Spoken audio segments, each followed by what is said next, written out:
Hi friends, welcome to our YouTube channel Krishman Vlogs.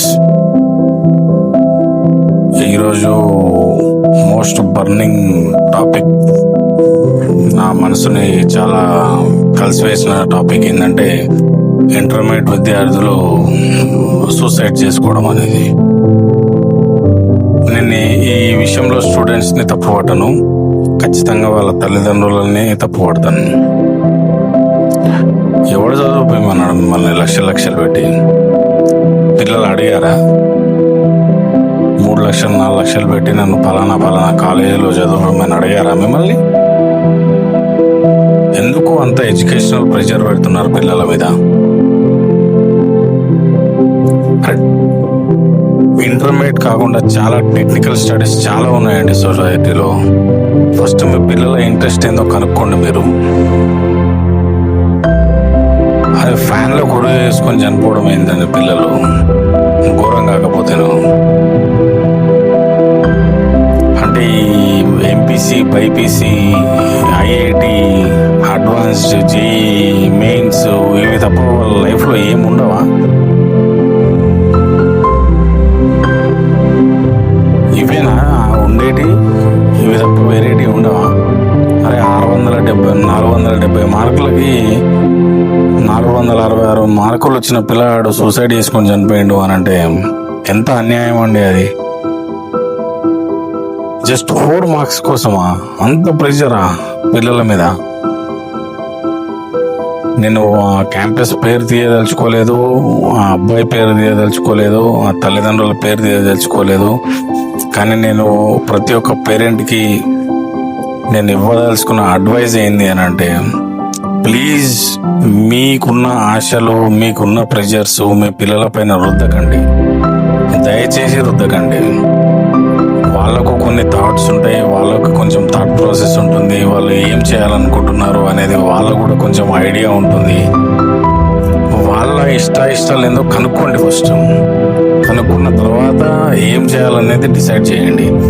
అంతేగాని మీ ఇష్టానికి వాళ్ళని ప్రెజరైజ్ చేసి ఒక జైలు లాంటి వాతావరణంలో వాళ్ళని పడేసి చదువుకోండి, మేము వారానికి ఒకసారి వస్తాం, మీకు నచ్చింది పెడదాం, నీకేం చేసినారా, నీకు 3 లక్షలు పెట్టి నేను అంత పెద్ద కాలేజీలో చదివించిన, చేసినదే పాపమా? మీరు చేసేది పాపమే, 100% పాపమే. వాడి ఇష్టం తెలుసుకోకుండా, అమ్మాయి ఇష్టం తెలుసుకోకుండా బలవంతంగా కాలేజీలలో, స్కూళ్ళల్లో జాయిన్ చేసి వాళ్ళ మెంటాలిటీని, వాళ్ళ ఆ ఏజ్ ఎంత అండి, చిన్న పిల్లల ఏజ్, వాళ్ళ మెంటాలిటీని దెబ్బతీసి వాళ్ళ ఫ్యూచర్ ఏందో వాళ్ళే డిసైడ్ చేసుకోకుండా మీరు డిసైడ్ చేయడం ఏందండి? పక్కన కూర్చోబెట్టుకొని, బెటా మీరు ఏం చదువుతారు, మీకు ఏం చదవాలని ఉంది, మీకు దేనిపైన ఇంట్రెస్ట్ ఉంది, ఏ రోజైనా మేము పిల్లల్ని మీరు అడుగుతారా అండి? ఒకసారి అడిగి చూడండి, వాళ్ళ ఇంట్రెస్ట్ ఏందో మీకు తెలుస్తుంది. దయచేసి మీకు తల్లిదండ్రులకు చేతులు ఎత్తి నమస్కరించి మొక్కుతూ చెప్తున్నా, మీ పిల్లలని ఎడ్యుకేషన్ పరంగా ప్రెజరైజ్ చేయకండి. వాళ్ళ ఇష్టాలు కనుక్కోండి. వాళ్ళు ఏ రంగంలో వెళ్తే వాళ్ళు సక్సెస్ సాధిస్తారో అది కనుక్కోండి ఫస్ట్. అంతేగాని బీరువాలో డబ్బులు మూలుగుతున్నాయి కదా, వీళ్ళు నా కాలేజీలో వేసేద్దాం, 600 మార్కులకు 600, 470 మార్కులకు 470 మార్కులు, 440 మార్కులకు 440 మార్కులు ప్రతి విద్యార్థికి రాదండి. Every student is not a genius. Every student is not a MBBS doctor or an IITian. They do have some knowledge in some other things. దాంట్లో వాళ్ళని వెతుక్కొనివ్వండి, వాళ్ళకి టైం ఇవ్వండి. వాళ్ళ ఏజ్ ఎంత అండి? 17-18 సంవత్సరాలు ఉంటుంది వాళ్ళకి, అంతే. 17-18 ఇయర్స్ ఉంటుంది. ఆ ఏజ్ లో అంత ప్రెజరైజ్ పెట్టి పిల్లల్ని ఇబ్బంది పెట్టడం ఎందుకు? అంత ఇబ్బంది పెట్టి పిల్లల పైన, మీరు కన్నా పిల్లలే కదా, మీ కళ్ళ ముందు ఒక ఆకు రాలిపోయినట్టు మీ కళ్ళ ముందు రాలిపోతే మీ మనసులు ఎంత బాధపడతాయి? అంత బాధపడేంత ప్రెజర్ పిల్లలకి ఇవ్వడం ఎందుకు? తర్వాత మీరు ఏడవడం ఎందుకు? ఇంత చేసిన పిల్లవాడు ఇలా వేసుకున్నాడు అని చెప్పి మళ్ళీ వాడిపైన తప్పు నెట్టడం ఎందుకు? Let them achieve there goal. వాళ్ళని వాళ్ళు ఆలోచించుకునేవ్వండి. వాళ్ళని వాళ్ళు ఎవాల్వ్ అయ్యేలా మీరు మీరు వాళ్ళకు అనుగుణంగా వాళ్ళు ఎట్లా ఎవాల్వ్ అవుతారో అది దాని మీద మీరు ఫోకస్ చేయండి. అంతేగాని 10th లో 500 మార్కులు దాటాయి కదా, చలో ఫలానా XYZ కాలేజీలో వేసేస్తా, ABC కాలేజీలో వేసేస్తా, నేను A1 బ్యాచ్ లో వేస్తా, A2 బ్యాచ్ లో వేస్తా, A3 బ్యాచ్ లో వేస్తా, 1 1 1 2 2 2 ఈ కాలేజీలో వేసేస్తా. ఎందుకండి ఇవన్నీ? టెక్నికల్ కోర్సెస్ చాలా ఉన్నాయండి. ఇప్పుడు AI టెక్నాలజీ నడుస్తున్న కాలంలో బతుకుతున్నాం మనం. దానికి సంబంధించిన కోర్సెస్ ఇంటర్మీడియట్ తర్వాత చాలా ఉన్నాయి. చాలా యూనివర్సిటీస్ ఉన్నాయి. ఎంకరేజ్ చేసేవాళ్ళు ఉన్నారు. They have very good professors. దాంట్లో వాళ్ళకి ఇంట్రెస్ట్ కలిగించండి, దాంట్లో వాళ్ళకు ఇంట్రెస్ట్ వచ్చేలా చేయండి. ప్లీజ్, నా రిక్వెస్ట్, దయచేసి ప్రతి పేరెంట్కి చెప్తున్నాను, మీరు పిల్లల్ని కాలేజీలో జాయిన్ చేసే ముందు వాళ్ళ ఇంట్రెస్ట్ ఏందో కనుక్కోండి. వాళ్ళ ఇంట్రెస్ట్ ఏముందో కనుక్కోండి. వాళ్ళు ఏం అవుదాం అనుకుంటున్నారో కనుక్కోండి. కూర్చోబెట్టి ఒక ఫాదర్లా కాకుండా, ఒక మదర్లా కాకుండా, ఒక ఫ్రెండ్లా మాట్లాడండి వాళ్ళతో. అరే, ఫ్యూచర్లో నువ్వు ఏం చేయాలనుకుంటున్నావురా అని ఒక ఫ్రెండ్లా మాట్లాడండి. వాళ్ళ మనసులోకి మీరు ఎంటర్ అవ్వండి. ఎంటర్ అయ్యి వాళ్ళు ఏమనుకుంటున్నారో తెలుసుకొని దాంట్లో జాయిన్ అయ్యండి. మీరు చేయలేకపోయింది పిల్లల ద్వారా చేపిద్దాం అనేది అత్యంత మూర్ఖమైన పని అండి.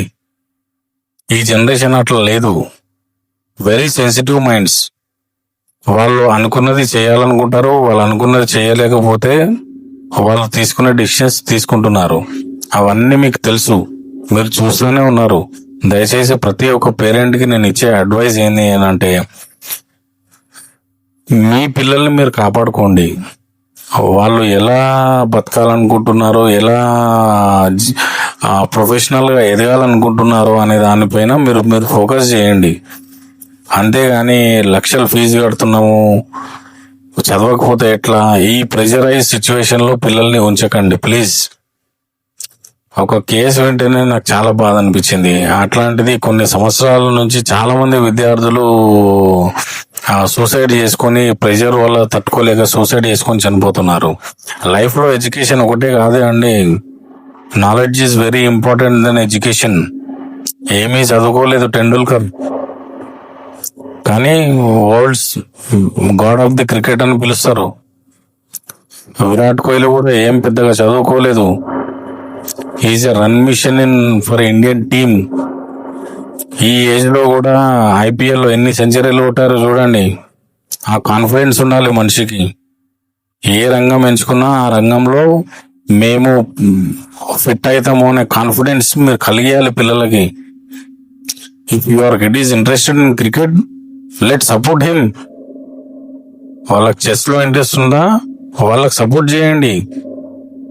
ఆ 3 లక్షలు 4 లక్షల అడ్డమైన కాలేజీలోకి పెట్టే బదులు వాళ్ళ ఇంట్రెస్ట్ ఉన్న దాని మీద పెట్టండి. ఫెయిల్యూర్ నుంచి సక్సెస్ నేర్చుకుంటాడు. సక్సెస్ అయితే ఇంకొకరికి ఎగ్జాంపుల్ గా సెట్ అవుతారు.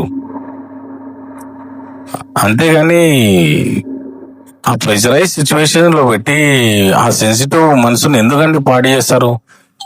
దయచేసి ప్రతి ఒక్క పేరెంట్ కి చేతులెత్తి నమస్కరించి చెప్తున్నాను, మీరు కన్న పిల్లల్ని మీ కళల కోసం మీ కళ్ళ ముందు వాళ్ళ జీవితాలు చాలించుకునే పరిస్థితి మాత్రం తీసుకురాకండి. Thank you. Signing off. By.